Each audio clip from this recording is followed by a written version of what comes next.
টুঙ্গি পড়ার তো একটা কুত্তেও যাচ্ছে না। আজকে যদি হাসিনা বলে সাইদি হুজুর তুমি কোথায় আর আমি কোথায়, কি কথা কন না কেন? আজকে দেখেন সাইদি কে জেলের মধ্যে রাখছিল হাসিনা ক্ষমতার চেয়ার থেকে, মনে করছিল এই ক্ষমতার চেয়ার আমার সারা জীবনই থাকবে। সাইদি হুজুরের কবরে দৈনিক যত মানুষ যায় জিয়ারত করার, সুবহানাল্লাহ কন না কেন? বাংলাদেশের এমন কোনো বক্তা নাই যে আল্লামা সাইদি হুজুরের কবর জিয়ারত করেনি। দৈনিক এত মানুষ যায় যে গোটা কবর একেবারে আপনার গ্রিল দিয়ে এসএস পাইপ দিয়ে ঘিরে রাখছে, কেউ যেন কোনো ওখানে পূজা করবার না পারে, এত মানুষ ওখানে যায়। আর হাসিনার বাপ বাংলাদেশ টুঙ্গি পড়ার তো একটা কুত্তেও যাচ্ছে না।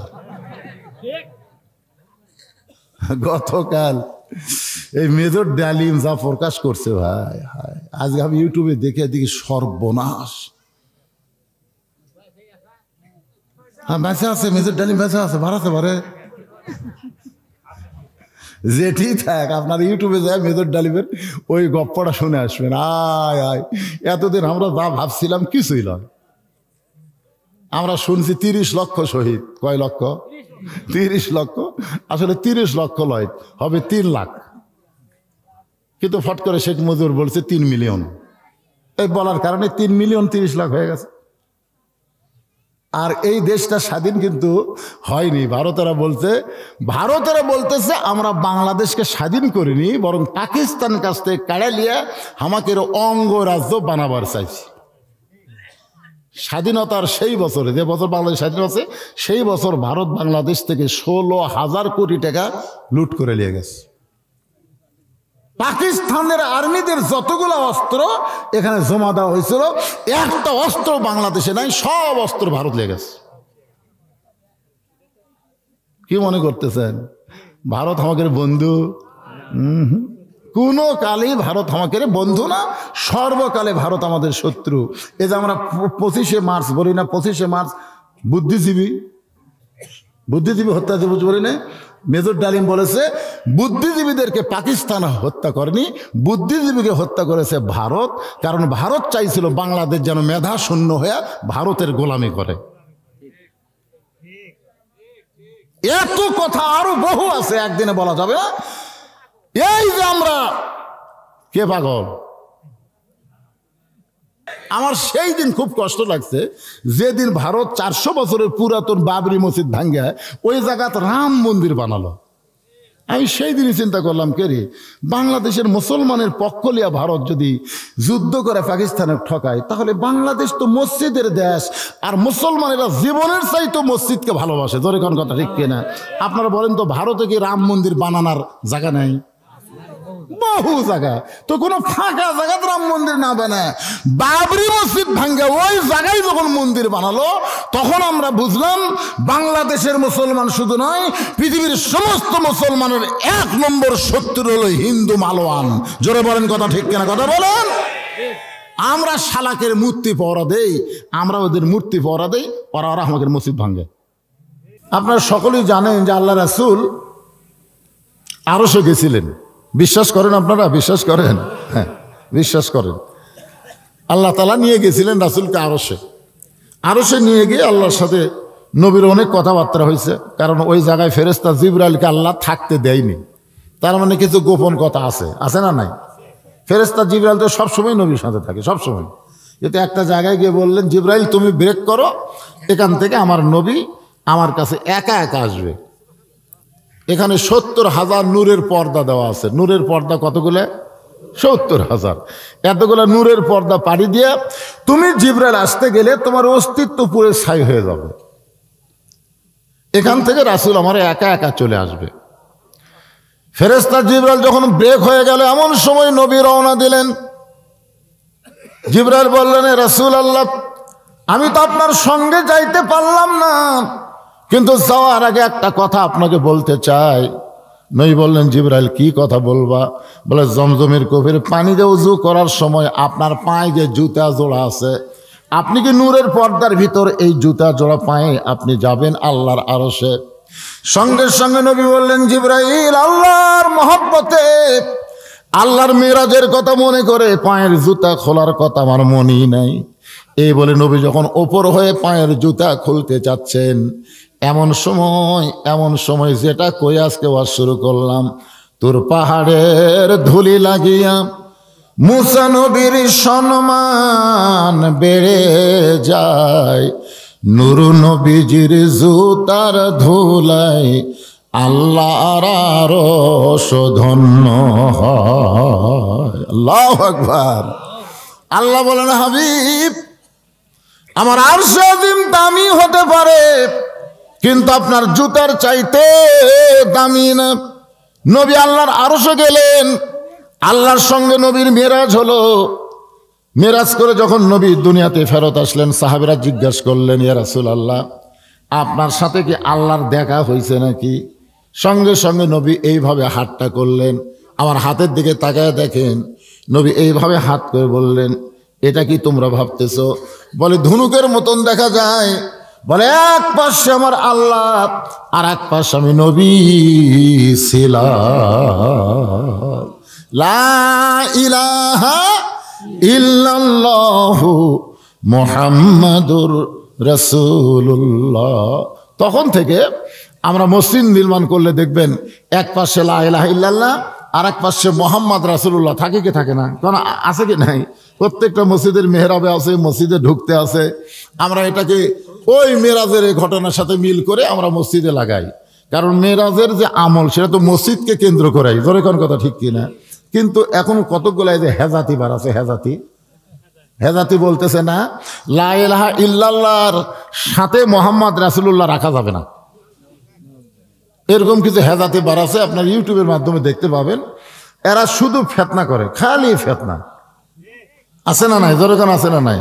আপনারা বলেন তো, আমরা লা ইলাহা ইল্লাল্লাহর খবর পাইছি কার কাছ থেকে? এ কথা কন না কেন, কার কাছ থেকে? নবী যদি এসে না বলতো, লা ইলাহা ইল্লাল্লাহর খবর আমরা পাইতাম না। যেরকম কথা ঠিক কিনা? কথা বলেন। আমরা সেই নবীর অবমূল্যায়ন করব না। নবী নামাজ নিয়ে আসলেন দুনিয়ায়, এক বক্তা ওয়াজ করতেছে, 50 ওয়াক্ত নামাজ নিয়ে নবী যখন রওনা দিলেন, মুসা নবীর সঙ্গে নবী দেখা হলো। কার সঙ্গে দেখা হলো?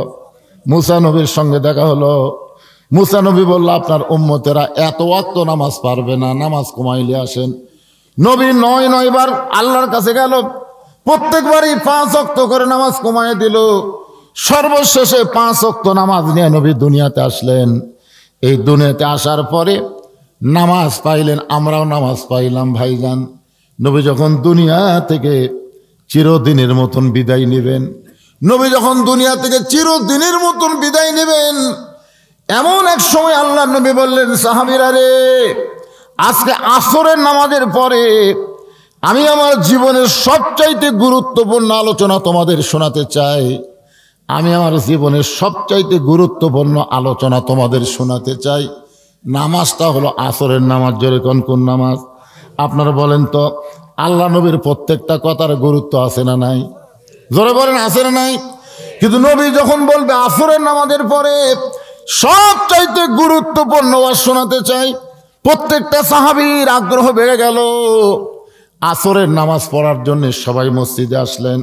আপনারা বলেন তো, গুরুত্বপূর্ণ ওয়াজ নবী আসরের আগে করবেন না আসরের পরে করবেন? পরে করবেন। নবী এখানে বুঝাই দিলেন, ওয়াজের যতই গুরুত্ব থাক না কেন, নামাজের চাইতে কিন্তু ওয়াজের গুরুত্ব কম। আগে হলো নামাজ, তারপরে হলো ওয়াজ। এ কথার দ্বারা কি বুঝলেন? নবী বললেন, আমি আমার জীবনের সবচাইতে গুরুত্বপূর্ণ ওয়াজ আসরের নামাজের পরে, আগে না পরে। তো আজকে আপনারা যে ওয়াজ শুনতেছেন, এই ওয়াজটা কি এশার আগে না পরে? জোরে কোন। এখন এশার নামাজ না পড়ে যদি আপনারা ওয়াজ শোনেন, তাহলে কি লাভ হবে? আজকে মেরাজের ঘটনা দিয়ে আমি আপনাদের বোঝানোর চেষ্টা করব। তারপরে আসতেছি কারবালা, শহীদে কারবালা। কারিবুল বালা মানে বিপদ অতি নিকটে। একটু মনোযোগ দিয়ে শুনবেন। আসরের নামাজ আদায় হয়ে গেল। নামাজ যখন শেষ হয়ে গেল, আল্লাহ নবী তখন দাঁড়িয়ে গেলেন।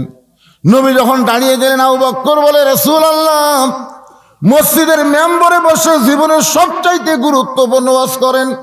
হুজুর আপনি দাঁড়িয়ে গেলেন, আল্লাহর নবী বললেন আজকে যে গুরুত্বপূর্ণ ওয়াজ আমি তোমাদের শোনাবো, ওয়াজটা শুধু তোমাদের শোনাবো না, ওয়াজটা আমি নবী তোমাদেরকে দেখাবার চাই।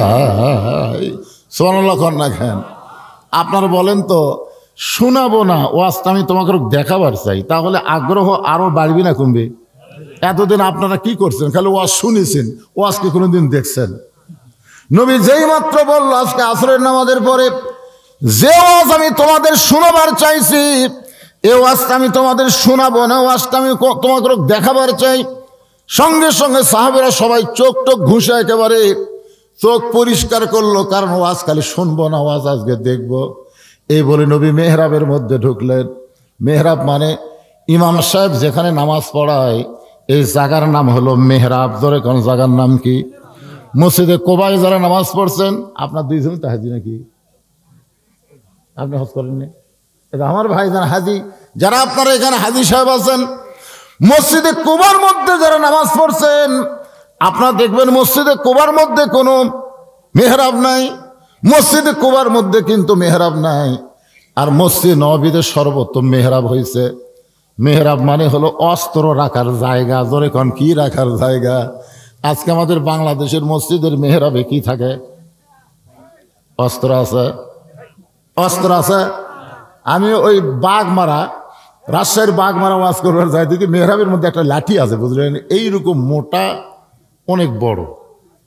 তো লাঠিও কিন্তু একটা অস্ত্র। আপনাদের কি মনে হয়? তো আমি একজনকে বললাম, কে রে ভাই, এই মেহরাবের মধ্যে লাঠি কেন? বলে হুজুর জুমার দিনে আমাকে ইমাম সাহেব লাঠি নিয়ে খুতবা দেয়। তো আমি কইলাম আমরা তো দেই না। তোকে আপনারা তো হানফি যায়, এই জন্য দেন না। কিন্তু আহলে হাদিসরা লাঠি ছাড়া খুতবা দেয় না। আমি কইলাম কেন? বলে লাঠি নেওয়া সুন্নত, নবীর সুন্নত হলো লাঠি। আমি কইলাম লাঠি কি খালি ভিতরে নেওয়া সুন্নত না সব জায়গায় নেওয়া সুন্নত? আপনারা বলে লাঠিও কিন্তু একটা অস্ত্র। কথা কন না কেন?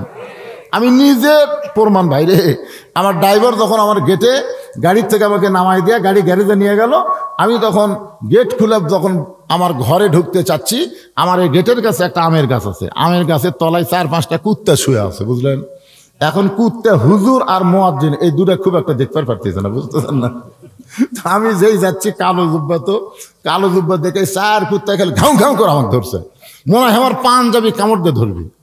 আমি তখন কুত্তা খেদানার আয়াত পড়তেছি, ইন্নাহুম ইয়াকিদুনা কায়দা ওয়া আকিদু কায়দা, দোয়া ইউনূস পড়তেছি, কত পড়তেছি, কিন্তু কুত্তা শোনে না। এক কুত্তা, এমন কুত্তা, ওই মনে হয় আমার জুব্বা কামড় দিয়ে ধরবি। তখন আমার ইমান বলতেছে, মাওলানা তোর মুখত খালি দোয়া আছে, কিন্তু তোর হাতত লাঠি নাই। আজকে যদি তোর একটা লাঠি থাকতো, একটা দোয়াও লাগতো না। এক কুত্তার পাছাত বাড়ি মারলে বাকি 4টা দৌড় মারতো। তোর কোন কথা ঠিক না? তার মানে বোঝা গেল আহলে হাদিসেরা ওরা মেহরাবের মধ্যে অস্ত্র না রাখলেও লাঠি রাখে। জোরে কান কি রাখে?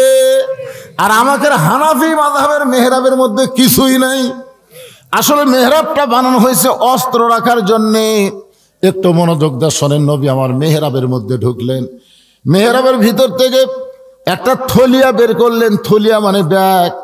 ওই ব্যাগের ভিতর থেকে একটা জিনিস আল্লাহ নবী টেনে টেনে বের করতেছেন।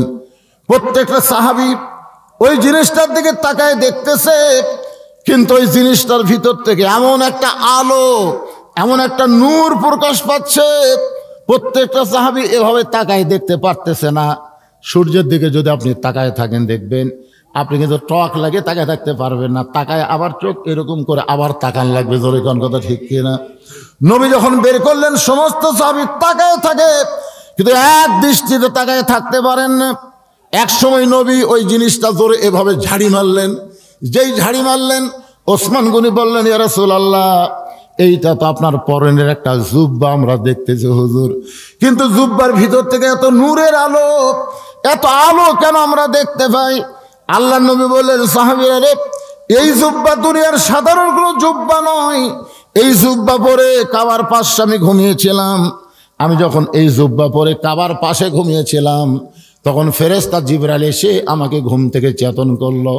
ফেরেশতা জিবরাইল আসলো কার হুকুমে? জোরে বলেন, কার হুকুমে? আল্লাহর হুকুমে। আয়েশা থেকে নবী ঘুমের মধ্যে আছেন। জিবরাইল বললেন, আল্লাহ যেই নবীকে আপনি আপনার আরশে নিয়ে যাওয়ার হুকুম দিলেন, সেই নবী যে ঘুমের মধ্যে আছে। আমি এখন জিবরাইল কি করব? আল্লাহ বললেন ঘুম থেকে নবীরে চেতন করো। জিবরাইল বললেন আল্লাহ কেমনে চেতন করব? নবী নবী বলে ডাক দিব না কিভাবে চেতন করব? আল্লাহ নবী বলেন জিবরাইল তোমার জিব্বা বের করে, তোমার জিব্বাটা বের করে নবীর পায়ের তালুতে লাগাও, আল্লাহর নবী ঘুম থেকে চেতন পাবে।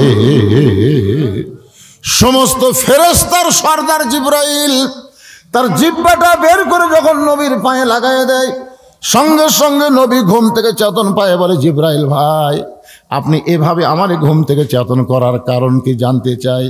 জিবরাইল বললেন আল্লাহ তাআলা এভাবে আপনাকে চেতন করার হুকুম দিল। হুজুর মেহেরবানি করে আপনি একটু বাইরে আসবেন। নবীকে জিবরাইল বাইরে নিয়ে যাচ্ছে। রাসূল বলে সাহাবীরা জিবরাইল যখন আমাকে ঘর থেকে বাইরে নিয়ে যায়, তখন যে জুব্বাটা আমি তোমাদের দেখাইতেছি বাবা, এই জুব্বা তখন আমার পরনের মধ্যে ছিল।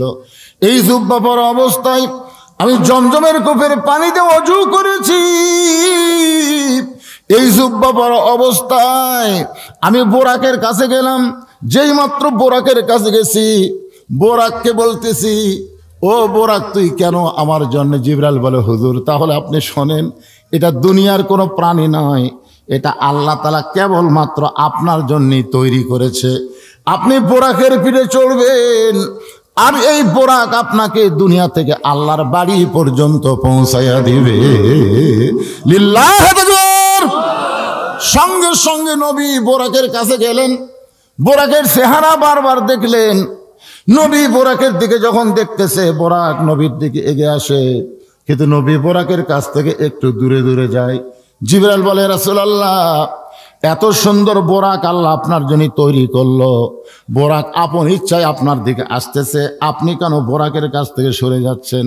রাসূল বলে জিবরাইল যেই বোরাকের পিঠে চললে বোরাক আমাকে আল্লাহর আরশে পৌঁছায় দিবে, এত দ্রুতগামী বোরাক দেখার পরে আমার গুনাহগার উম্মতের 30,000 বছরের পুল সিরাতের কথা আমার বারবার মনে হয়ে যায়। আমার গুনাহগার উম্মতেরা 30,000 বছরের পুল সিরাত কেমনে পাড়ি দিবে? যেই পুল সিরাত খুরের চাইতেও চিকন ধার হবে, চুলের চাইতেও চিকন হবে, খুরের চাইতেও ধার হবে। যে পুল সিরাতের নিচে আল্লাহর 7টা জাহান্নাম থাকবে, সেই পুল সিরাত আমার গুনাহগার উম্মত কেমনে পাড়ি দিবে? এই বোরাক দেখার পরে আমার মনে হয় আল্লাহ যদি এমন করে একটা বোরাক আমার গুনাহগার উম্মতকে দিত, আমার গুনাহগার উম্মত বোরাকের পিঠে চড়ে পুল সিরাত পাড়ি দিয়া জান্নাতে যেত। ফেরেশতা জিবরাইল বলে রাসূলুল্লাহ এইটা মামা বাড়ির আবদার না, আপনার জন্য আল্লাহ যেই বোরাক তৈরি করেছে আপনি সেই বোরাক প্রত্যেকটা গুনাহগার উম্মতের জন্য চাবেন। আমার মনে হয় এত বড় চাওয়া আল্লাহ কবুল করবে না। সঙ্গে সঙ্গে নবী বোরাকের কাছ থেকে 11 গজ দূরে গেলেন। 11 গজ মানে কয় হাত? 22 হাত দূরে গিয়ে বললেন জিবরাইল তোমার আল্লাহকে বলো ঠেকা আমার না, ঠেকা হলো তোমার আল্লাহর, ঠেকা আমার না। আমি কোনোদিন আল্লাহর আরশে যাওয়ার চাইনি, আল্লাহ বোরাক পাঠায় যখন আমাকে নিয়ে যাবার চায়, আমার গুনাহগার উম্মতের জন্য এমন করে একটা বোরাকের বাজেট না করলে আমি নবী বোরাকের পিঠে চড়বই না, আমি নবী বোরাকের পিঠে চড়বই না। তিনবার এই কথা বলার পরে আল্লাহ বলেন হাবিব, আল্লাহ বলেন হাবিব আমি যেমন আপনাকে ভালোবাসি আপনি তেমন আপনার উম্মতকে ভালোবাসেন। এই ভালোবাসাবাসিগুলো প্লাস হয়ে গেছে, আপনার প্রত্যেকটা উম্মতের জন্যে এমন করে একটা বোরাক আমি পুল সিরাতের কিনারায় বাজেট করে দিলাম। লিল্লাহে তাকবীর। আল্লাহ নবী বললেন বোরাকের পিঠে চড়ে বোরাক আমাকে আসমানের দিকে না যায়, বোরাক ঘোড়ার মতন দৌড়ানো শুরু করলো। আমি বললাম জিবরাইল ভাই তুমি না কইলা বোরাকের পিঠে চললে বোরাক আমাকে আল্লাহর আরশে নিয়ে যাবে? জিবরাইল বলতেছে হুজুর বোরাক আপনাকে আল্লাহর আরশে নিয়ে যাবে এই কথা বলি নাই, আমি বলেছি বোরাক আপনাকে আল্লাহর বাড়ি নিয়ে যাবে। আল্লাহর বাড়ি হলো সুবহানাল্লাযী আসরা বিআবদিহি লাইলাম মিনাল মাসজিদিল হারাম ইলাল মাসজিদিল আকসা। সুবহানাল্লাহ জোরে কর না কেন? যেখান থেকে নবীকে বোরাকে করে নিয়ে যাওয়া হচ্ছে সেইটা হলো বাইতুল্লাহ মক্কা, আর যেখান পর্যন্ত বোরা ঘোড়ার মতন যাবে সেইটা হলো বাইতুল মুকাদ্দাস। আজকে বাইতুল্লাহ মুসলমানের দখলে আছে, আর বাইতুল মুকাদ্দাস ইহুদিরা দখলের চেষ্টা করতেছে। জোরে কোন কথা ঠিক না? আপনারা বলেন তো মসজিদ কার? না না, মসজিদ কি মুসলমানের জন্য না ইহুদির জন্য? তাহলে এই কোরআন শরীফের আয়াত দিয়ে কি বুঝতেছেন? সুবহানাল্লাযী আসরা বিআবদিহি লাইলাম মিনাল মাসজিদিল হারাম ইলাল মাসজিদিল আকসা। হিন্দুদের জন্য কি? মন্দির।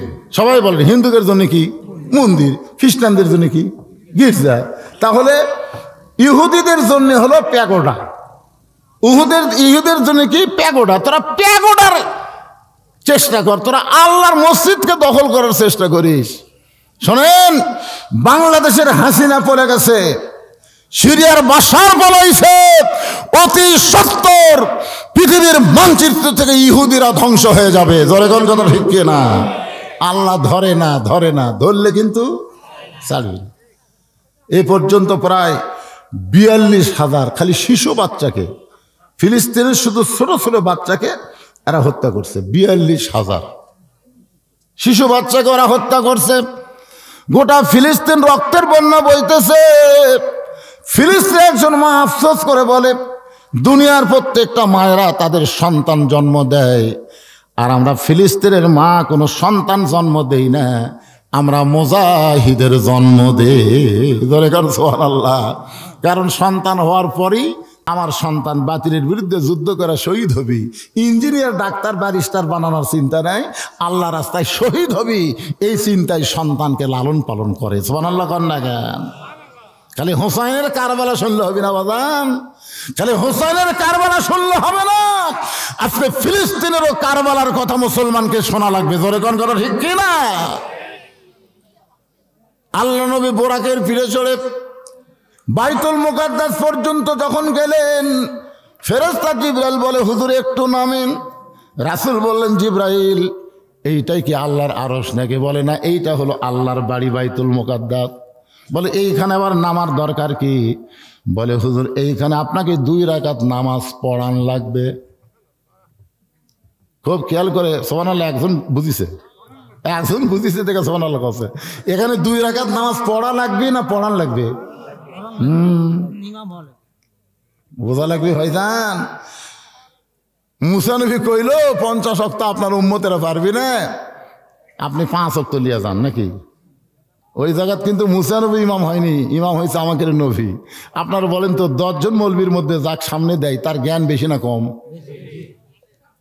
তা আগে নবী ইমামতি করে তারপরে আল্লাহর আরশ গেছে, আর আল্লাহ নবী 50 ওয়াক্ত নামাজ দিল।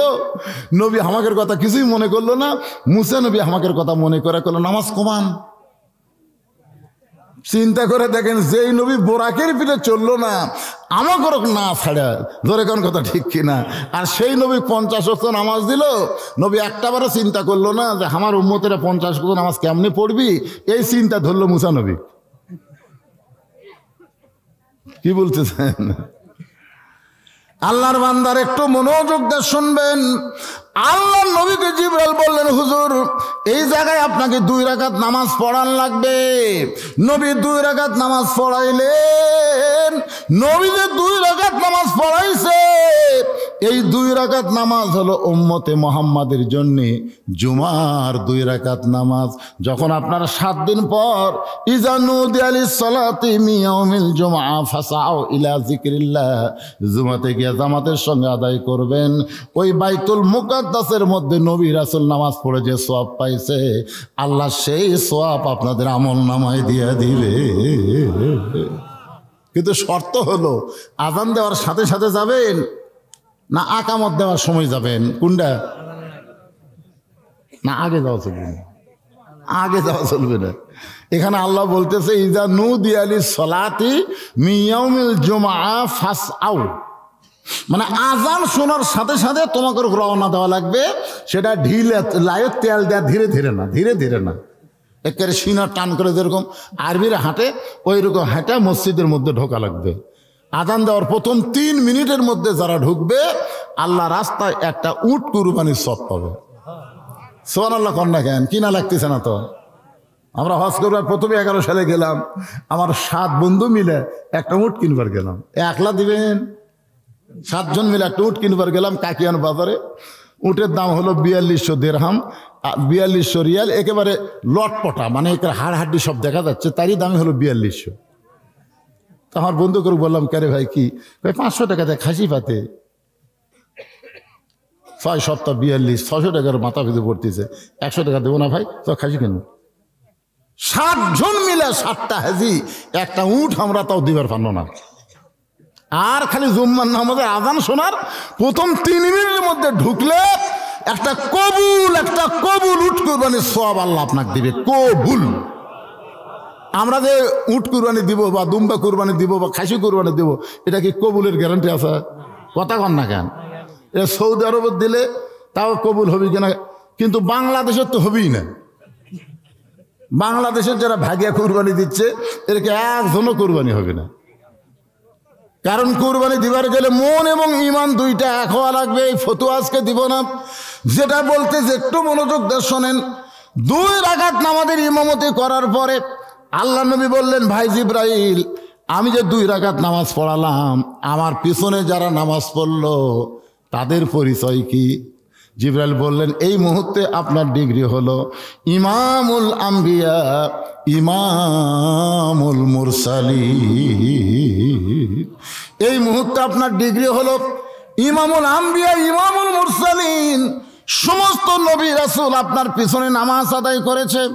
আল্লাহ নবী বললেন, জিবরাইল, আমি যদি সমস্ত নবী রাসূলকে একটাবার দেখতে চাই, আল্লাহকে আমাকে দেখার তৌফিক দিবেন?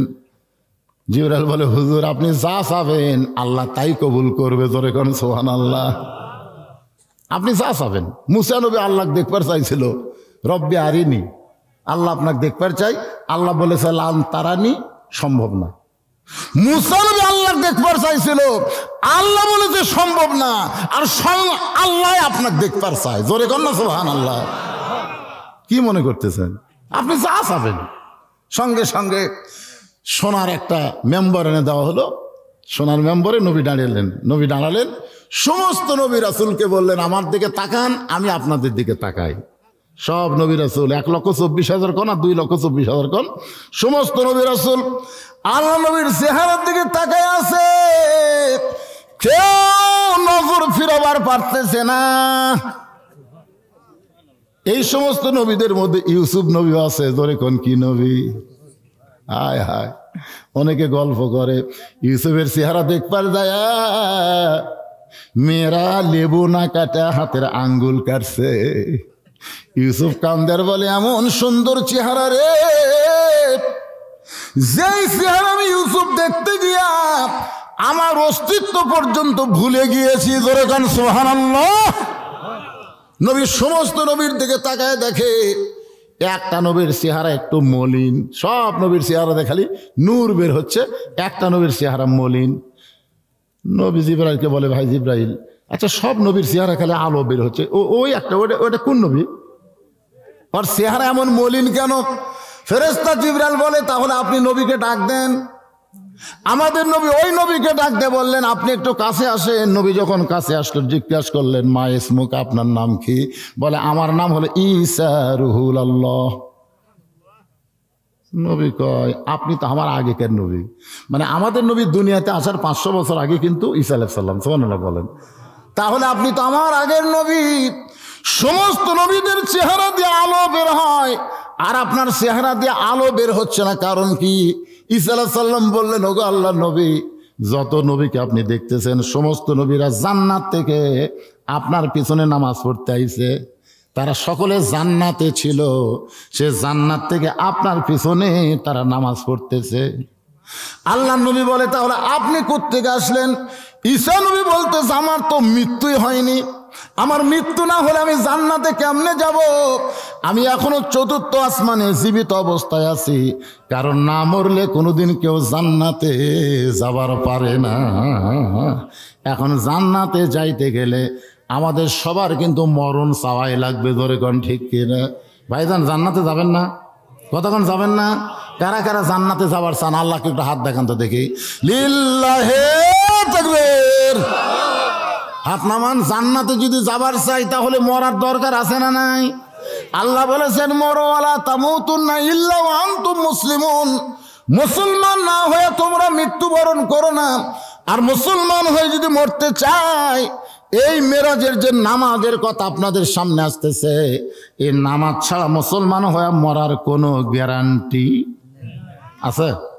লা সলাতা লা ঈমানা লা সলাতা লা দীনা বাইনাল আবদি ওয়াল কুফরি তরকুস সালাত। একটু মনোযোগ দিয়ে শোনেন। নবী বলতেছেন সাহাবীরা রে, আমি যেই জুব্বা তোমাদের দেখাইতেছি, এই জুব্বা পরা অবস্থায় বাইতুল মুকাদ্দাসের ভিতরে আমি সমস্ত নবী রাসূলের ইমামতি করেছি। আপনারা বলেন তো, জুব্বার উপরে সাহাবীদের আকর্ষণ বাড়তেছে না কমতেছে? এই জুব্বা পরা অবস্থায় আমি 7 আসমান পাড়ি দিয়া আল্লাহর আরশে গেলাম। এই জুব্বা পরে আমি জান্নাতের মধ্যে ঢুকছি, এই জুব্বা পরে আমি জাহান্নামের মধ্যে ঢুকছি। সুবহানাল্লাহ। আপনারা বলেন তো, নবী যখন জাহান্নামের মধ্যে ঢুকলো তখন জাহান্নামের খবর কি? নবী যখন জান্নাতের মধ্যে ঢুকলো তখন জান্নাতের খবর কি? নবী যখন জাহান্নামের মধ্যে ঢুকলো তখন মনে আগুন জ্বলতেছে নাকি? হ্যাঁ, সবাই কষ্ট পাচ্ছে, দেখাচ্ছে নবীকে। মেরাজের ঘটনা মানে কিয়ামত পর্যন্ত যা হবি সব নবীরে দেখাইছে। ধরে কোন কথা ঠিক কিনা?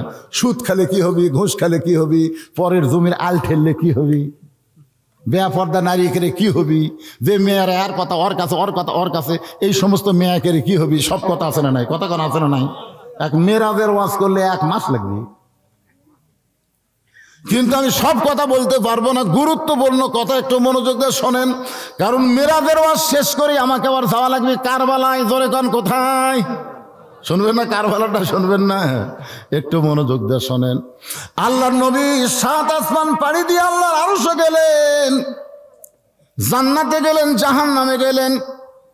আল্লাহ রাসূল বলেন সাহাবীরা রে, যেই জুব্বা তোমাদের দেখাইতেছে, এই জুব্বা পর অবস্থায় আল্লাহর সঙ্গে আমার মিলন হয়েছে। আল্লাহ নবী 2 জনা প্রেম করেছেন গোপনা, মাঝখানে তো জিবরাইলের জায়গা ছিল না। জায়গা যদি থাকিত বাহিরে রাখিত না, জায়গা যদি থাকিত দরজার বাহিরে আল্লাহ ব্রেক করাতো না। সবাই বলেন আল্লাহ নবী 2 জনা প্রেম করেছেন গোপনা, মাঝখানে তো অন্য কারো জায়গা ছিল না। আল্লাহ বলে হাবিব, হাবিব আপনি বলতে পারেন কেন আপনাকে আমার আরশে নিয়ে আসলাম? নবী বলে আল্লাহ এইটা আপনার দয়া, আপনার দয়াতে আপনি আমাকে আরশে নিয়ে আইছেন। আল্লাহ বলে হাবিব রে, শুধু আমার দয়া না, আপনি বলেন তো, যখন তাইফের ময়দানে গেলেন, যখন তাইফের ময়দানে গেলেন, তাইফবাসী যখন আপনাকে পাথর মারছিল, ওই পাথরের আঘাতে গোটা দেহ যখন আপনার রক্তাক্ত হয়ে গেল, তখন আপনাকে যায়েদ বলল ইয়া রাসূলুল্লাহ, যারা আপনাকে এত পাথর মেরে রক্তাক্ত করলো, আপনি নবী, তাদের জন্য কি বলবেন? আল্লাহ কিন্তু দোয়া কবুল করার জন্য রেডি হয়ে গেছে। আপনি যদি চান তাইফবাসী ধ্বংস হয়ে যাবে, নবী চোখের পানি বের করে বলেন যায়েদ রে, আমি ধ্বংসের নবী না, আমি তাইফবাসীর জন্য হেদায়েতের দোয়া করতে চাই। ওয়ামা আরসালনাকা ইল্লা রাহমাতাল লিল আলামিন, আমি আল্লাহ হচ্ছি রব্বিল আলামিন, আপনি হলেন রাহমাতুল লিল আলামিন। ওগো নবী, আপনি যখন তায়েফ থেকে মক্কা ফিরে আসলেন, রাস্তার মধ্যে আপনি কি মনে করেছিলেন বলেন? আপনি যা মনে করেছিলেন আমি আল্লাহ সব আরশ থেকে শুনেছি। আপনি রাস্তার মধ্যে মনে করেছিলেন মক্কায় আমার চাচা আবু তালেব জীবিত নাই, মক্কায় আমার দরদের বিবি খাদিজা জীবিত নাই। এই রক্ত আমাকে শরীর দেখে কে আমাকে আদর করবে, কে দয়া করবে? আমার দয়া করার আর কেউ নাই।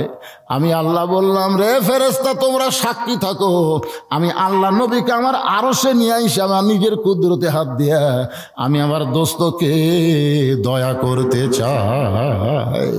রাসূল বললেন এই জুব্বার উপরে আল্লাহর কুদরতে হাতের পরশ আছে।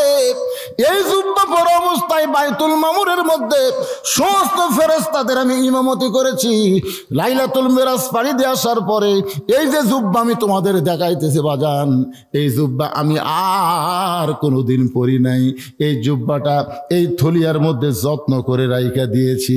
এই জুব্বাটা যত্ন করে রাইখা দিয়েছি কারণ আমি নবী চলে যাব, আর বেশি দিন আমি দুনিয়াতে থাকব না, আমি চলে যাব কিন্তু এত দামি জুব্বা নিয়ে আমি চলে যাব না। আমি এই জুব্বাটা তোমাদের মাঝখানে কাউরে না কাউরে আমি দিয়ে যাব। এই গুরুত্বপূর্ণ কথা বলার জন্যে আসরের নামাজের পরে তোমাদেরকে মসজিদ নববীতে বসতে বলেছি। সমস্ত সাহাবেরা মাথা নিচু করে চিন্তা করতেছে এত দামি জুব্বা নবী কাকে দিবেন, নবী কাকে দিবেন সেইটাই আসতেছে। এবার চলে যাচ্ছি আমরা কারবালার প্রান্তরে। বাজান, কারবালার প্রান্তরের ঘটনা সবার জানা আছে। হোসেন রাদিয়াল্লাহকে কিন্তু হত্যা করা হয়েছে, তোরে কোন কথা ঠিক কিনা আপনারা বলেন তো? কারবালার প্রান্তরে হোসেন রাদিয়াল্লাহর দেহ কিন্তু পড়ে আছে, আর মাথাটা কিন্তু কারবালার প্রান্তরে নাই।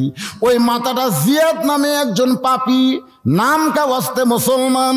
আসলে আপনারা বলেন তো, ইয়াজিদের পক্ষ নিয়ে যারা হোসেন রাদিয়াল্লাহর বিরুদ্ধে যুদ্ধ করেছে তাদের মধ্যে ইহুদি খ্রিস্টান কেউ ছিল না, তারাও মুসলমান ছিল। আবার হোসেনের সঙ্গে যে ৭২ জন তারাও মুসলমান ছিল। আপনারা বলেন তো, দুই দল মুসলমান কি সমান? আওয়ামী লীগের মুসলমান, বিএনপির মুসলমান, জামাতের মুসলমান, তাবলিগের মুসলমান, পীরদের মুসলমান, সবাই মুসলমান, কিন্তু সব মুসলমান কিন্তু সমান কথা কয় না। সব কি সমান নাকি? কারণ আমার মোশাররফ ভাই সবসময় চাবে শহীদ জিয়ার আদর্শ দিয়ে বাংলাদেশ চালাতে। মোশাররফ ভাই যে দল করে সে দলটা হলো একটা মানুষের দল। মানুষের দল যখন করবে তখন মানুষের আদর্শ দিয়ে দেশ চালাবে। আবার আওয়ামী লীগ যারা করে তারা শেখ মুজিবের আদর্শ দিয়ে দেশ চালাবে। জোরে কোন কথা ঠিক কিনা? কিন্তু যারা কোরআনের দল করে তারা কোনো মানুষের আদর্শ দিয়ে দেশ চালাবে না। তারা লাকাদ কানা লাকুম ফি রাসূলিল্লাহি উসওয়াতুন হাসানা, আমার আল্লাহর কোরআন নবীর আদর্শ দিয়ে তারা দেশ চালাবে। জোরে কোন কথা ঠিক কিনা? এখন আপনারা বলেন, মানুষের আইন দিয়ে দেশ চালান আর আল্লাহর আইন দিয়ে দেশ চালায়, এরা সবাই কি সমান মুসলমান? এখন ইয়াজিদের মুসলমান আর হোসাইনের মুসলমান। কারবালার ওয়াজ শুনবার গেলে এই দুই মুসলমান সম্পর্কে আগে জানা লাগবে। হ্যাঁ, বলেন না? এখন এটা বলবার গেলি তো হুজুর রাজনীতিতে গেল রে। হুজুর না রাজনীতিতে গেল।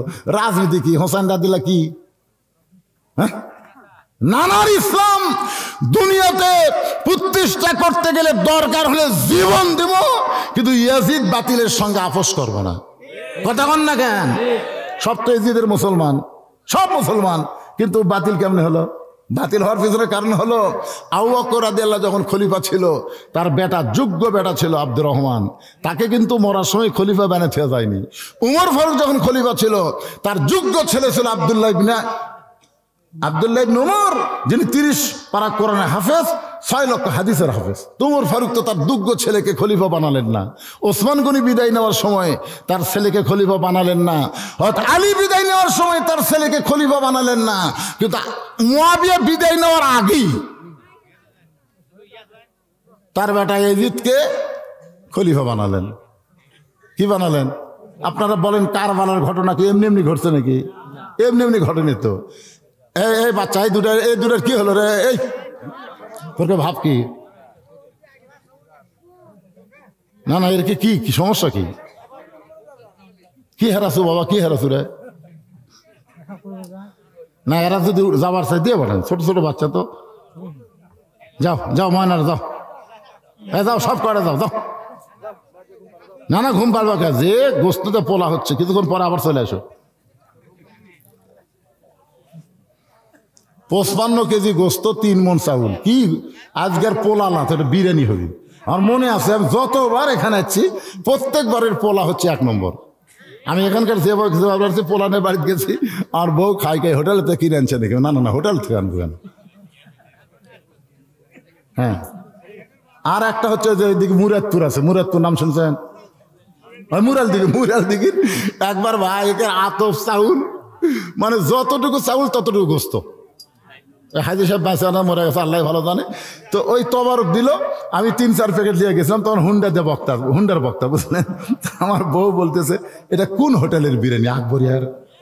আরে পাগলা, আকবরিয়া লয় রে, নন্দীগ্রামের। আপনি প্রত্যেক বছর ওটি দাওয়াত নেবেন, প্রত্যেক বছর দাওয়াত নেবেন। তা আজকে এখানকার পোলা কিন্তু খুবই ভালো। হ্যাঁ ভালো ইনশাল্লাহ। কি ভালো না? ছোট ছোট বাচ্চারা সামনে কাতার বসে আছে, কিছুক্ষণ পর পোলা দেওয়া হবে, এরকম বিদায় করে দিচ্ছেন। একজনকে বাড়ি যে ঘুম পার বাবা, ঘুম পারলে হবে, পোলা খাওয়া লাগবে। একটু জিকির করেন লা ইলাহা ইল্লাল্লাহ, জোরে লা ইলাহা, লা ইলাহা ইল্লাল্লাহু মুহাম্মাদুর রাসূলুল্লাহ। সকলে বলি সাল্লাল্লাহু আলাইহি ওয়াসাল্লাম। তাহলে হোসেন রাদিয়াল্লাহর দেহ পড়ে আছে কোন জায়গায়? কারবালায়। জোরে কোন কোথায়? কিন্তু মাথা নিয়ে গেছে দামেস্কে, মাথাটা নিয়ে গেছে দামেস্কে। একটা গামলার মধ্যে করে হোসেন রাদিয়াল্লাহর মাথা দামেস্কে নিয়ে গেছে। আজকে দেখবেন কারবালার প্রান্তরে হোসেন রাদিয়াল্লাহর দেহ আছে, কিন্তু মস্তক মোবারক আছে দামেস্কে। দামেস্কে আপনারা চেনেন? নাম শুনছেন? দামেস্কের নাম শুনছেন? একটু মনোযোগ দিয়ে শুনবেন। বর্তমান সিরিয়ার মধ্যে পড়ে গেছে এই দামেস্কটা, সিরিয়ার মধ্যে পড়ে গেছে। এই দামেস্কে ইয়াজিদের সামনে যখন হোসেন রাদিয়াল্লাহর মাথা উপস্থাপন করা হয়, জিয়াদ যখন হোসেন রাদিয়াল্লাহর মাথা ইয়াজিদের সামনে নিয়ে যায়, তখন ইয়াজিদের হাতে একটা লাঠি ছিল, একটা লাঠি। ওই লাঠিটা হোসেন রাদিয়াল্লাহর মুখের মধ্যে ঢুকাই দিল। কারবালার কথা একটু মনোযোগ দিয়ে শুনবেন। হোসেন রাদিয়াল্লাহর দেহ পড়ে আছে কারবালায়, আর মাথা গেছে দামেস্কে। ইয়াজিদের হাতের লাঠিটা হোসেন রাদিয়াল্লাহর মুখের মধ্যে ঢুকাই দিয়ে বলে, হোসাইন তুই খামাকা জেদ করে যুদ্ধ করলি, আজকে তুই শেষ হয়ে গেলি। আমি ইয়াজিদ বহাল তবিয়তে ক্ষমতায়। আজকে তুই কোথায় হোসাইন? আজকে তুই কোথায় আর আমি কোথায়? আজকে যদি হাসিনা বলে সাইদি হুজুর তুমি কোথায় আর আমি কোথায়? কি কথা কন না কেন? আজকে দেখেন সাইদি কে জেলের মধ্যে রাখছিল হাসিনা ক্ষমতার চেয়ার থেকে, মনে করছিল এই ক্ষমতার চেয়ার আমার সারা জীবনই থাকবে। সাইদি হুজুরের কবরে দৈনিক যত মানুষ যায় জিয়ারত করার, সুবহানাল্লাহ কন না কেন? বাংলাদেশের এমন কোনো বক্তা নাই যে আল্লামা সাইদি হুজুরের কবর জিয়ারত করেনি। দৈনিক এত মানুষ যায় যে গোটা কবর একেবারে আপনার গ্রিল দিয়ে এসএস পাইপ দিয়ে ঘিরে রাখছে, কেউ যেন কোনো ওখানে পূজা করবার না পারে। এত মানুষ ওখানে যায়। আর হাসিনার বাপ বাংলাদেশ ঠুঙ্গি পাড়ার তো একটা কুত্তেও যাচ্ছে না। গতকাল এই মেজর ডালিম যা প্রকাশ করছে ভাই, আজকে আমি ইউটিউবে দেখে দেখি সর্বনাশ। হ্যাঁ বেঁচে আছে, মেজর ডালিম বেঁচে আছে, ভাড়াতে পারে যেটি থাক। আপনার ইউটিউবে যায় মেজর ডালিমের ওই গপ্পটা শুনে আসবেন। আয় আয়, এতদিন আমরা যা ভাবছিলাম কিছুই নয়। আমরা শুনছি 30 লক্ষ শহীদ। কয় লক্ষ? 30 লক্ষ। আসলে 30 লক্ষ নয়, হবে 3 লাখ। কিন্তু ফট করে শেখ মুজিবুর বলছে 3 মিলিয়ন। এই বলার কারণে 3 মিলিয়ন 30 লাখ হয়ে গেছে। আর এই দেশটা স্বাধীন কিন্তু হয়নি। ভারতেরা বলতেছে আমরা বাংলাদেশকে স্বাধীন করিনি, বরং পাকিস্তান কাছ থেকে কাড়া লিয়ে আমাকে অঙ্গরাজ্য বানাবার চাইছি। স্বাধীনতার সেই বছরে, যে বছর বাংলাদেশ স্বাধীন আছে, সেই বছর ভারত বাংলাদেশ থেকে 16,000 কোটি টাকা লুট করে নিয়ে গেছে। পাকিস্তানের আর্মিদের যতগুলো অস্ত্র এখানে জমা দেওয়া হয়েছিল, একটা অস্ত্র বাংলাদেশে নাই, সব অস্ত্র ভারত নিয়ে গেছে। কি মনে করতেছেন ভারত আমাদের বন্ধু? কোনো কালেই ভারত আমাদের বন্ধু না, সর্বকালে ভারত আমাদের শত্রু। এই যে আমরা 25শে মার্চ বলি না, 25শে মার্চ বুদ্ধিজীবী হত্যা দিবস বলি না? মেজর ডালিম বলেছে বুদ্ধিজীবীদেরকে পাকিস্তান হত্যা করেনি, বুদ্ধিজীবীকে হত্যা করেছে ভারত। কারণ ভারত চাইছিল বাংলাদেশ যেন মেধা শূন্য হয়ে ভারতের গোলামি করে। এত কথা আরো বহু আছে, একদিনে বলা যাবে না। এই যে আমরা কে পাগল? বুঝতে পারতেছেন না? এখনো বুঝতেছেন না? আয় আয় আয়, পরে বুঝবেন, পরে বুঝবেন। কিন্তু আর আমরা সেই শঙ্কা, সেই ভয় করি না। মেজর ডালিম যখন আমাদের কাছে ভারতের কথা প্রকাশ করে দিচ্ছে, এখন যেভাবেই হোক আমরা ভারতকে বয়কট করব। আমার সেই দিন খুব কষ্ট লাগছে, যেদিন ভারত 400 বছরের পুরাতন বাবরি মসজিদ ভাঙ্গা ওই জায়গাতে রাম মন্দির বানালো। আমি সেই দিনই চিন্তা করলাম, কে রে, বাংলাদেশের মুসলমানের পক্ষ লিয়া ভারত যদি যুদ্ধ করে পাকিস্তানের ঠকায়, তাহলে বাংলাদেশ তো মসজিদের দেশ, আর মুসলমানেরা জীবনের চাইতো মসজিদকে ভালোবাসে। ধরে কোন কথা ঠিক কিনা? আপনারা বলেন তো, ভারতে কি রাম মন্দির বানানোর জায়গা নাই? বহু জায়গা। তো কোনো ফাঁকা জায়গাতে রাম মন্দির না বানায় বাবরি মসজিদ ভাঙ্গে ওই জায়গায় যখন মন্দির বানালো, তখন আমরা বুঝলাম বাংলাদেশের মুসলমান শুধু নয়, পৃথিবীর সমস্ত মুসলমানের 1 নম্বর শত্রু হলো হিন্দু মালওয়ান। জোরে বলেন কথা ঠিক কিনা? কথা বলেন। আমরা শালাকের মূর্তি পহরা দেই, আমরা ওদের মূর্তি পহরা দেই, ওরা আমাদের মসজিদ ভাঙ্গে। চিন্তা করে দেখেন, আমরা মুসলমান, নামাজ না পড়লেও আমরা অনেক লোক আছি জীবনের চাইতো মসজিদকে ভালোবাসি। ঠিক কিনা কন? কথা কন না কেন? আচ্ছা, আপনাদের এই গ্রামের মসজিদ যদি কোনো হিন্দু গ্রুপ ভাঙবার আসে, আপনারা কোন তো খালি নামাজিরা বাধা দিবে? বেয়া নামাজে কবি জীবন দেবরে, এ জীবন দেবরে, নামাজ না পারি তাই বলে আল্লাহর ঘরক খেলা মালওয়ানারা ভাঙবি, ওরাই আগে জীবন দিবে। আর যারা নামাজ পড়ে তারা বলবি ধৈর্য ধরো, ইন্নাল্লাহ মা সাবিরিন। ওরা ভাঙ্গা দিয়ে যাক, আমরা আবার নতুন করে কর্ম। আমরা বেনামাজিদেরকে নামাজের গুরুত্ব বুঝাবার পারতেছি না দেখে এরা নামাজ পড়তেছে না। অনেক নামাজের চাইতো এদের ঈমান অনেকাংশে ভালো আছে। জোরে কোন কথা ঠিক? কথা কন না কেন ভাই রে? আমি এক মাহফিলে বলতেছি, মসজিদের মিনার করা লাগবে ভাই, 10টা বস্তা সিমেন্ট কে দিবেন? কে দিবেন ভাই? একটা লোক কথা কয় না। কোনার থেকে একজন কয়, হুজুর আমি 10 বস্তা দেবো, লগদে 10 বস্তার টাকা। তো লগদে যখন 10 বস্তার 6,000 টাকা দিচ্ছে, তখন আমি হাত ধরে বললাম, ভাই আজকে এসে নামাজ পড়ছে? না হুজুর, আমি ফজর থেকে জোহর, আসর, মাগরিব, এশা একটা পড়িনি। তুই এক ওয়াক্ত নামাজ পড়িস নি, তুই 10 বস্তা সিমেন্ট দিলু, আর নামাজিরা মাথা খাড়া করে না কেরা? আমি ওকে বললাম, বাবা তোমার 10 বছর সিমেন্টের নেওয়া টাকা নেওয়া যাবে না যতক্ষণ তুমি নামাজ পড়ার ওয়াদা না করবা। কারণ তুমি মসজিদ ঘরের জন্য সিমেন্ট দিবা, তুমি নামাজ পড়বে, এটা হবে? এখানে ওখানেই কান ধরে তওবা করলো, হুজুর এই মুহূর্ত থেকে আমি আর 1 ওয়াক্ত নামাজ বাদ দেবো না। কিছুদিন পরে দেখি ছেলেটার মাথার টুপি, মুখর দাড়ি, এখন আর প্যান্ট শার্ট পরে না, এখন পাঞ্জাবি পরে বেড়ায়। এখান থেকে প্রমাণ হয়ে গেল, মুসলমানেরা নামাজ না পড়লেও জীবনের চাইতো আল্লাহর ঘর মসজিদকে ভালোবাসে। করে কোন কথা ঠিক কিনা? সেই মসজিদ ভাঙ্গা ভারতেরা মন্দির বানাইছে। এখন আমাদের বুঝতে হবে, ভারত কোনো কালে আমাদের আপন ছিল না, এখন আপন না।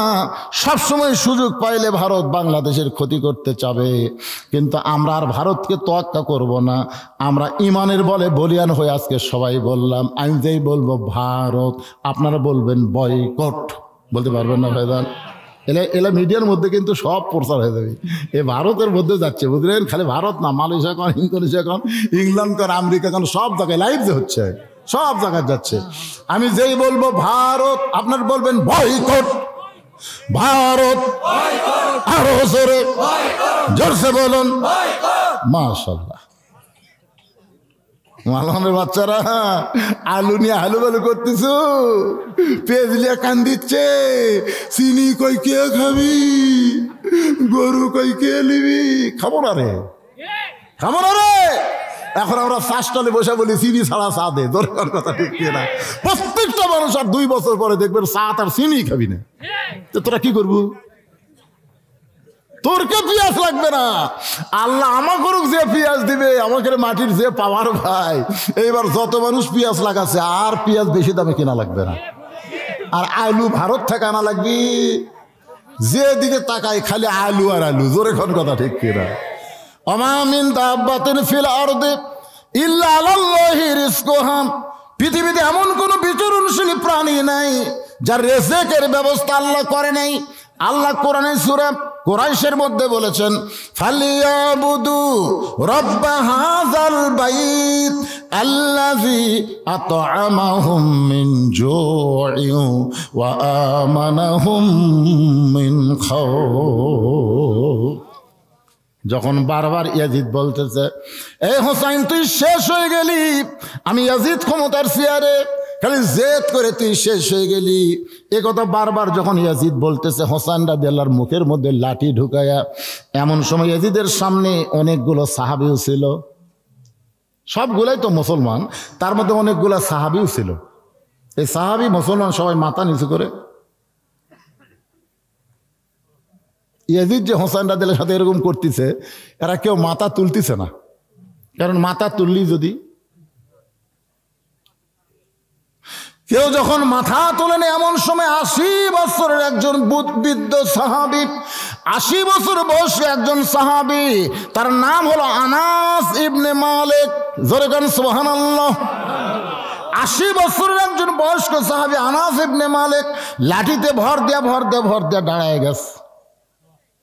লাঠিতে ভর দিয়ে দাঁড়ায় বলতেছে ইয়াজিদ, দেখেন বুড়া মানুষের ইমান দেখছেন, ইয়াজিদ তুমি যেই হোসাইনের মুখে লাঠি ঢোকায় তিরস্কার করতেছ, ওই হোসাইনকে তুমি চিনো? ওই হোসাইনকে তুমি চিনো? আমি একাধারে 10 বছর নবীর বাড়িতে খেদমত করেছি, আমি একাধারে 10 বছর নবীর খাদেম ছিলাম। নবীর খাদেম বলা যায় আছে, কিন্তু নবীর গোলাম বলা যাবে না, একমাত্র গোলামই করব আমরা কার। এই জন্যে গোলাম রব্বানি নাম থবেন, গোলাম রব্বানি, কিন্তু গোলাম রসুল নাম থা যাবে না। আমরা অনেক সময় ভুল করি, আপনি নবীর খাদেম হতে পারেন, কিন্তু নবীর গোলাম হওয়া যাবে না। গোলামি একমাত্র করতে হবে কার? আরো জোরে বলেন কার? আনাস রাদিয়াল্লাহু বলতেছে একাধারে 10 বছর নবীর খাদেম ছিলাম। আমি একদিন দেখি ঘরের মধ্যে আল্লাহর নবী নামাজের সেজদায়, আমি দরজার পাশে দাঁড়িয়ে আছি। এমন সময় যে তুমি যার মুখে লাঠি ঢুকাইছো, ওই হোসেন কুত থেকে দৌড়ে এসে নানার পিঠে লাফ দিয়ে চড়ে বলতে চল ঘোড়া চল, চল ঘোড়া চল, চল ঘোড়া চল। আমার নবী আছে নামাজের সেজদায়, আর হোসেন পিঠে চড়ে বলতেছে চল ঘোড়া চল, চল ঘোড়া চল, চল ঘোড়া চল। আমার বিরক্ত ধরে গেল, আল্লাহ নবী সেজদায় আছে, এমন সময় হোসেন চল ঘোড়া পড়তেছে। এটা শুনি আস্তে করে জায়গা পরিবর্তন করে হোসেনকে যখন নবীর পিঠ থেকে নামাবার চাই, এমন সময় নবী আমার নামাজ পড়া অবস্থায় হাত দেয় এভাবে নিষেধ করলেন। আমি হোসেনকে যখন পিঠ থেকে নামাতে পারলাম না, কিছুক্ষণ পরে হোসেন নিজেই বলতেছে যেই ঘোড়া চলে না সেই ঘোড়ার পিঠে বসে লাভটা কি? এই বলে হোসেন যখন ঘর থেকে বের হয়ে গেল, নবী নামাজ শেষ করার পর যখন সালাম ফিরালেন, আমি নবীর সামনে গিয়ে বললাম ইয়া রাসূলুল্লাহ, আপনার পিঠে চড়ে চল ঘোড়া করতেছে, আমি পিঠ থেকে নামাবার চাইলাম, কিন্তু আপনি নিষেধ করার কারণ কি? রাসূল বলে আনাস, তুমি হোসেনকে পিঠ থেকে নামানোর আগে আমি নবী হোসেনকে পিঠ থেকে নামাবার চাইছিলাম, কিন্তু নামাজের মালিক আল্লাহ ডাক দেয় বলে হাবিব, আপনি যেমন হোসেনকে ভালোবাসেন আমি তার চাইতে 100 গুণ বেশি ভালোবাসি। আপনি নবী হোসেনকে যেমন ভালোবাসেন, আমি আল্লাহ তার চাইতে 100 গুণ হোসেনকে বেশি ভালোবাসি। যতক্ষণ আপনার পিঠে বসে ঘোড়া খেলবে, আপনি নামাজ থেকে সেজদা তুলতে পারবেন না। আনাস কান্দের বলি ইয়াজিদ রে, যেই হোসেনকে আল্লাহ নবীর চাইতে 100 গুণ বেশি ভালোবাস, সেই হোসেনের মুখের মধ্যে লাঠি ঢুকাইছিস। ইয়াজিদ, এই হোসেনকে তুমি চিনো? ক্ষমতার চেয়ার পায়ে অহংকার করতেছ। আমি আনাস, হাজার হাজার সাহাবী নবীর সামনে, নবী যখন আমাদেরকে সুন্দর করে আলোচনা শোনায়, এমন সময় প্রত্যেক ওই হোসাইন দৌড়ে এসে মসজিদের মধ্যে পা দিয়ে বলতেছে না না, তোমার ছাত্রদেরকে ছুটি দাও।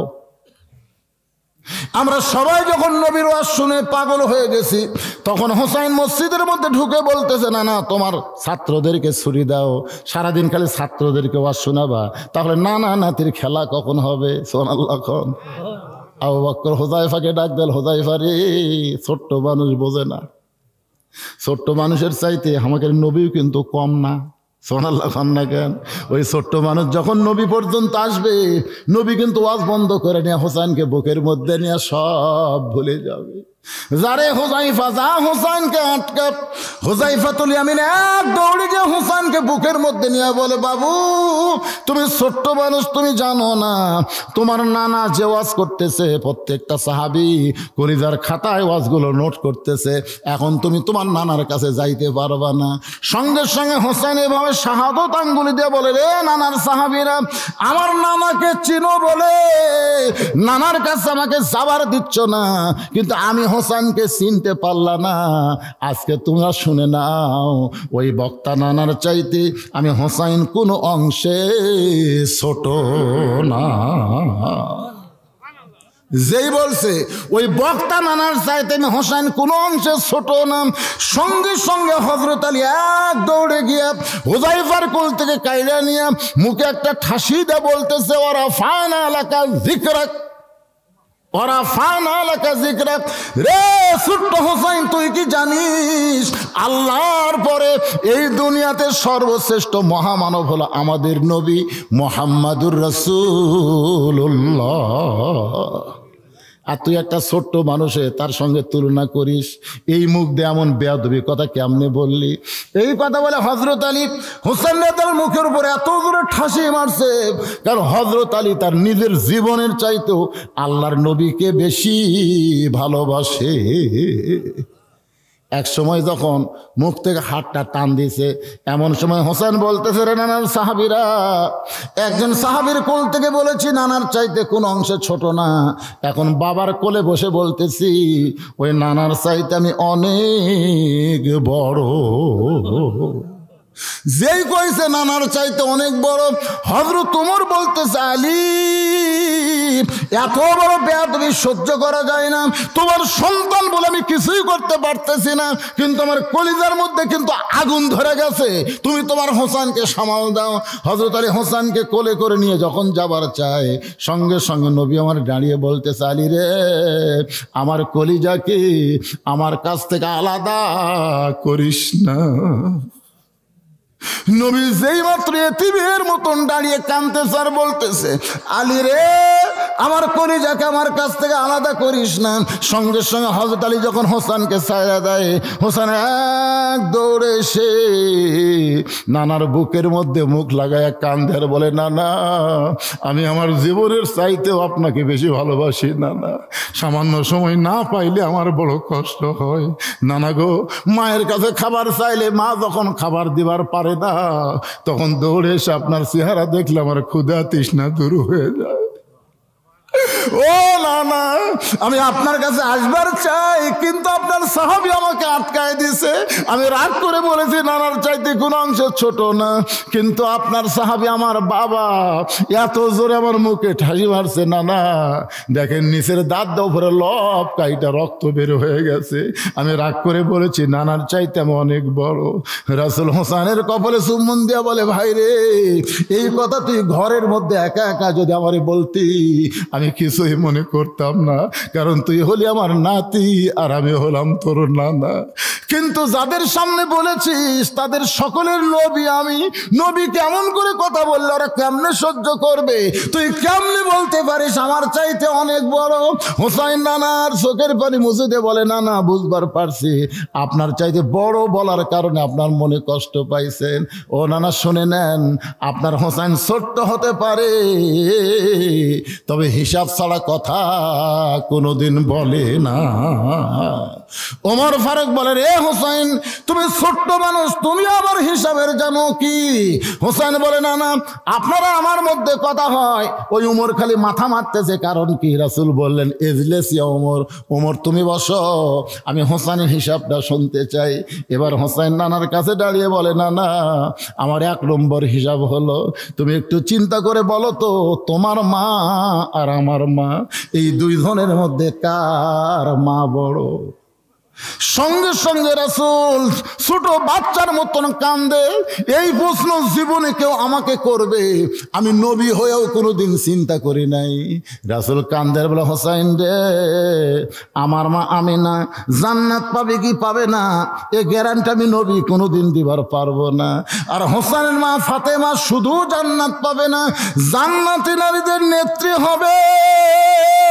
সাইয়্যিদাতুন নিসা আহলুল জান্নাহ ফাতেমাতুজ জোহরা।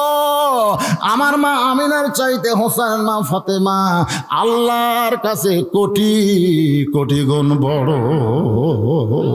হোসেন বলে, না না, আমার 2 নম্বর হিসাব হলো আপনার বাপ আর আমার বাপ। বলেন তো না, এই 2 বাপের মধ্যে কার বাবা বড়? শিশুকালে মইরা গেছে মা, গর্ভে থাকতে মরছে পিতা, নবী চোখে দেখলেন না। নবী কান্দার বলে, হোসেন রে, আমার বাবা আব্দুল্লাহ জান্নাত পাবে কি পাবে না এই গ্যারান্টি আমি নবী কোনোদিন দিবার পারবো না। আর তোমার বাবা আলী শুধু জান্নাত পাবে না, এই দুনিয়াতে 10 জন মানুষকে আল্লাহ জান্নাতের সার্টিফিকেট দিয়েছে, তার মধ্যে তোমার বাবা হলো 4 নম্বর হযরত আলী। আমার বাবা আব্দুল্লাহর চাইতে তোমার বাবা আলী আল্লাহর কাছে কোটি কোটি গুণ বড়। হোসেন বলে, না না, আমার জীবনের শেষ নম্বর হিসাব হলো তোমার নানা আর আমার নানা। বলো তো নানা, বলো এই 2 জনের মধ্যে কার নানা বড়? এই কথা যেই মাত্র কইছে ওমর ফারুক আর বসে থাকতে পারে না, এক দৌড়েছে হোসেনকে বুকের মধ্যে নিয়ে হোসেনের মুখে বুকে চুমা খায়, বলে, আলী রে, আমি মূর্খ ওমর, আমি বুঝতে পারি নাই তুমি এত বড় জ্ঞানী হইয়া এই মুখ এমন করে কেন ঠাসি মারলে, কেন মুখটা রক্তাক্ত করলে? ওমর কান্দে আর বলে, হোসাইন, তোমার নানার নানা ওয়াহাব জুহরিকে দুনিয়ার কেউ চিনে না, আর তোমার নানাকে শুধু দুনিয়ার মানুষ না, স্বয়ং আল্লাহ কোরআনে করেছেন ঘোষণা, ওয়া ইন্নাকা লাআলা খুলুকিন আযীম। হোসাইনের নানা নবীর নানার চাইতে কোটি কোটি গুণ বড়। হোসেন বলে, নানা, তাহলে মায়ের দিক দিয়ে যদি আমি বড় হই, বাপের দিক দিয়ে যদি আমি বড় হই, আর নানার দিক দিয়ে যদি আমি বড় হই, তাহলে আপনি বড় কোন দিক দিয়ে? সঙ্গে সঙ্গে নবী আমার হোসেনকে মাথার উপরে তুলে বললেন, সাহাবীরা রে, এই হোসেনকে তোমরা কষ্ট দিও না, এই হোসেনকে তোমরা আঘাত দিও না, এই হোসেনকে তোমরা গালমন্দ করো না। হোসেনকে কষ্ট দিলে সেই কষ্ট আমি নবীর কলিজায় আঘাত করবে। আনাস কান্দের বলি, ইয়াজিদ রে, তুই যার মুখে লাঠি ঢুকাইয়া তিরস্কার করতেছিস, এই হোসেনকে তুই চিনিস না রে ইয়াজিদ? সাইদুস শাবাব আহলুল জান্নাহ, জান্নাতি যুবকদের সর্দার হবে 2 জন, হাসান হোসেন রাদিয়াল্লাহু তাআলা আনহুমা। ইয়াজিদ রে, আজকে ক্ষমতার চেয়ারে পায়া অহংকার করতেছিস, কারবালার ইতিহাস শুনে নে। কারবালার প্রান্তরে যারা জীবন দিয়েছে তারা কিয়ামত পর্যন্ত অমর হবে, আর কারবালার 72 জনকে যারা হত্যা করেছে তারা পৃথিবীতে পৌঁছে যাবে। আজকে আপনারা বলেন তো, আপনাদের এই এলাকায় শুধু না, গোটা নন্দীগ্রাম থানায় ইয়াজিদ নামের কোনো মানুষ আছে? আমার এলাকার আকাশ মোহন তো হিন্দু মানুষ, ওর একটা ছেলে হয়েছে, তা আমারই কয়, মামা আমার ছেলের জন্য একটু দোয়া করেন। বলে, দোয়া করা লাগবে না, একটা নাম থো। বলে, কি নাম? কয় ইয়াজিদ। আমার কাছে কারে নানা, মামা হিন্দু হতে পারি, তা বলে অভিশপ্ত নাম হওয়ার বেটার থমো না। একটা হিন্দুরাও পর্যন্ত ইয়াজিদ নাম থই না। বর্তমানে 50 বছরের মধ্যে কোনো মেয়ে মানুষ যদি বাংলাদেশে জন্ম নেয়, কোনো মেয়ে কন্যা যদি সন্তান জন্ম নেয়, ভুল করে কেউ হাসিনে নাম থবি না। জোরে কোন কথা কর না কেন, নাম থবে? এখন চিন্তা করেন, ইয়াজিদ মুসলমান সাজা ক্ষমতার চেয়ার পায়া ভালো মানুষকে যেরকম হত্যা করেছে, আমাদের হাসিনাও কিন্তু একই কাম করছে। জুব্বাটা রাসূল হযরত আলীকে দিয়ে বলেছিলেন, আনা মাদিনাতুল ইলমে ও আলী ও বাবাহা, আমি হচ্ছে এলেমের শহর, আলী হচ্ছে তার দরওয়াজা। জোরে কর সুবহানাল্লাহ। এখন হযরত আলীকে আমরা সকলেই জানি, তিনি যে দিকে যাবেন, তাকে যদি আপনারা বলেন নামাজের দিক দিয়ে কয় নম্বর, হযরত আলী 1 নম্বর। হযরত আলীর মতো নামাজ কেউ পড়েনি, কারণ প্রত্যেকটা সেজদা হযরত আলী আল্লাহর কুদরতি পায়ে দিছে। জোরে কর সুবহানাল্লাহ। এমনকি তার পিঠের মধ্যে তীর ঢুকছিল নামাজরত অবস্থায়, তীরের সাথে গোস্ত পর্যন্ত ছিঁড়ে আইছে। ধরে কোন ঠিক কিনা? তাহলে নামাজের দিক দিয়ে হযরত আলী কয় নম্বর? কথা কয় না। আবার জেহাদের ময়দানে খালি 1 নম্বর। কামুজ দুর্গের দরজা হ্যাঁচকা টান মারছে, দরজা হাতে ঢাল হয়ে গেছে। যে দরজা খুলতে 70 জন, লাগাতে 70 জন লাগে, 80 মনের উপর ওজন, সেই দরজা ঢাল বানায় যুদ্ধ করে আসাদুল্লাহিল গালিব ডিগ্রি পাচ্ছে। ধরে এখন সুবহানাল্লাহ। আচ্ছা, বউ কেমন পাচ্ছে? বউ আল্লাহ রাসূল বলেছেন, আমার মেয়ে ফাতেমাকে দেখলে জান্নাতের হুরেরা পর্যন্ত শরম পাবে। পৃথিবীতে 4 জন সবচাইতে সুন্দর, একটা হলো মা হওয়া। মা হওয়া খুবই সুন্দর করে আল্লাহ তাকে বানাইছিলেন। আর একটা হলো মা হাজেরা, ইব্রাহিম আলাইহিস সালামের বিবি হাজেরা, সারা না, হাজেরা, হাজেরা খুব সুন্দর। আর একটা হলো ঈসা আলাইহিস সালামের মা মরিয়ম, আর একটা নবীর কলিজার টুকরা ফাতেমা। ধরে এখন সুবহানাল্লাহ। রাসূল বলেছেন এই 4 জনের মধ্যে আবার ফাতেমা 1 নম্বর সুন্দরী। খালি যে সুন্দরী বউ তা তো না, সাইদাতুন নিসাই আহলেল জান্নাহ, জান্নাতি নারীদের আবার নেত্রী হবে। তাহলে বউ পাওয়ার দিক দিয়ে হযরত আলী কয় নম্বর? আবার সন্তান পাওয়ার দিক দিয়ে, হাই রে হাই, কি সন্তান রে বাবা। আল্লাহ রাসূল বলেছেন হাসান হোসেন আমারও সর্দার হবে। ধরে এখন সুবহানাল্লাহ। সাইদুল শাবাবে আহলেল জান্নাহ হাসান হোসেন রাদিয়াল্লাহু তাআলা আনহুমা। আবার রাসূল বললেন আলী কাররামাল্লাহ ওয়াজহু, আলীর চেহারাকে আল্লাহ সবার চাইতে সম্মানিত করে দিয়েছে। ধরে এখন সুবহানাল্লাহ। আবার বলেছেন আনা মাদিনাতুল ইলম, আমি হচ্ছে এলেমের শহর। আর এই যে জুব্বা গাউদ দিয়ে বলে আজ থেকে এই শহরের দরজার নাম হলো হযরত আলী। ধরে এখন সুবহানাল্লাহ। আস্তাগফিরুল্লাহ রাব্বি মিন কুল্লি জামবি ওয়া তুবু ইলাই, আস্তাগফিরুল্লাহ রাব্বি মিন কুল্লি জামবি। মুজাফফর 200 টাকা দান করছে, আল্লাহ দানকে কবুল করেন।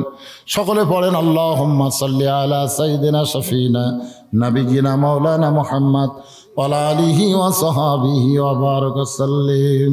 সকলে একটু মহব্বতে পড়েন আল্লাহুম্মা সাল্লি আলা সাইয়্যিদিনা মাওলানা মুহাম্মদ ওয়া আলা আলি সাইয়্যিদিনা শাফিআনা মুহাম্মদ। আল্লাহুম্মা আমিন। আল্লাহুম্মা আনতাস সালাম ওয়া মিনকাস সালাম, তাবারাকতা ইয়া যাল জালালি ওয়াল ইকরাম। ও মাবুদ, যে হারে বাতাস শুরু হয়ে গেছে, কঠিন ঠান্ডাকে উপেক্ষা করে তোমার পাগল বান্দা বান্দিরা আরামের বাড়ি ঘুম বাদ দিয়ে ল্যাপতোষকের মহব্বত বের করে দিয়ে অন্তর থেকে এই জান্নাতের বাগানে বসে বসে রাত 1:45 পার হয়ে গেল। এই দীর্ঘ সময় পর্যন্ত যারা আলোচনা শুনেছে, মেহেরবানি করে আজকের মাহফিল আমাদের সকলের হেদায়েতের জন্যে, নাজাতের জন্যে, জান্নাতের জন্যে কবুল করো। এই মাহফিলের শুরু থেকে শেষ পর্যন্ত যত আলোচনা হয়েছে আল্লাহ, এর মধ্যে যদি ত্রুটি হয়, ভুল হয়, মাফ করে দিও। এর জাহাদিয়া মঞ্জুর করো। সোনার মদিনায় নবী পাকের রওজা মোবারকে আল্লাহ কবুল করো। তামাম আম্বিয়ায়ে কেরাম, আসহাবে কেরাম, তাবিনে কেরাম, তাবা তাবিনে কেরাম, তাম পৃথিবীর মাটির নিচে যত মুমিন মুমিনা শুয়ে আছে সকলের আরো পরে হাদিয়া কবুল করো আল্লাহ। আমরা যারা হাত তুলেছি, আমাদের জনম দুঃখনে মা যাদের কবরের ঘরে চলে গেছে, আল্লাহ মেহেরবানি করে মায়ের কবর জান্নাতের টুকরা বানায় দেন। বাবার বাড়ি ঘর সবই আছে, আমরা যারা বাবা হারা এতিম হয়ে গেছি, আল্লাহ মেহেরবানি করে বাবার কবর জান্নাতের টুকরা কবুল করো। আয় আল্লাহ, আমাদের দাদা দাদি, নানা নানি, আত্মীয় স্বজন, শ্বশুর শাশুড়ি যাদের কবরে গেছে, কবরবাসীদের মাফ করে দাও। এই কুমিরা হাফিজি মাদ্রাসাকে আল্লাহ কিয়ামত পর্যন্ত কবুল করো। এই মাদ্রাসার জায়গা দেনিওয়ালা আজকে কবরে চলে গেছে, আমরা তার জন্য দোয়া করি আল্লাহ তার কবরকে জান্নাতের টুকরা বানায় দাও। এই মাদ্রাসার কমিটির সভাপতি, সেক্রেটারি, কেশিয়ার সদস্য যারা কষ্ট করে মেহনত করে এত সুন্দর আয়োজন করেছে, আল্লাহ তাদের সকলকে জান্নাতি কবুল করো। মাদ্রাসার ওস্তাদ, মাদ্রাসার তালবে ইলম, আল্লাহ মাদ্রাসার হিতাকাঙ্ক্ষী মাদ্রাসায় যারা সহযোগিতা করলো আজকে নগদে বাকিতে, আল্লাহ সকলকেই তুমি জান্নাতি কবুল করো। আজকের মাহফিলের সম্মানিত সভাপতিকে আল্লাহ তুমি কবুল করো, সহসভাপতি কবুল করো, প্রধান অতিথি বিশেষ অতিথিদের আল্লাহ তুমি কবুল করো, আলেমদের কবুল করো, হাজী সাহেবদের কবুল করো, মুরব্বীদের কবুল করো, যুবকদের কবুল করো, কচি কাঁচা আল্লাহ বাচ্চাদেরকে কবুল করো, পর্দার অন্তরালের মা বোনের আবেদা সালিহা পদ্মানিসি কবুল করে। আমার মিডিয়া ভাইরা আল্লাহ বড় কষ্ট করে, এদের খাওয়া দাওয়া ঠিক মতো হয় না, কোথা থেকে কোথা যায়, আল্লাহ তোমার কোরআনকে মহব্বত করে আল্লাহ এদের প্রচারের মাধ্যমে আজকে গোটা দুনিয়াব্যাপী ইসলাম প্রচার হচ্ছে। আল্লাহ এই মিডিয়া ভাইদেরকে ইসলামের জন্য, হেদায়েতের জন্য আল্লাহ তুমি কবুল করে নিও, এদের মধ্যে বরকত দিয়ে দিও, এদের সমস্ত বিপদ আপদ মুসিবত রাস্তাঘাটে আল্লাহ সব থেকে হেফাজত করে দিও। আয় আল্লাহ তাআলা আমি গুনাহগার বলে দোয়া ফিরাই দিও না। এতগুলো মানুষের মধ্যে যার দুই কানা পছন্দ হয়, সেই দুই হাতের ওসিলায় আজকের মাহফিলকে কবুল করে মৃত্যুর সময় আমাদের জবানে তুমি জারি করে দিও লা ইলাহা ইল্লাল্লাহু মুহাম্মাদুর রাসূলুল্লাহ সাল্লাল্লাহু আলাইহি সাল্লাম। আসসালামু আলাইকুম।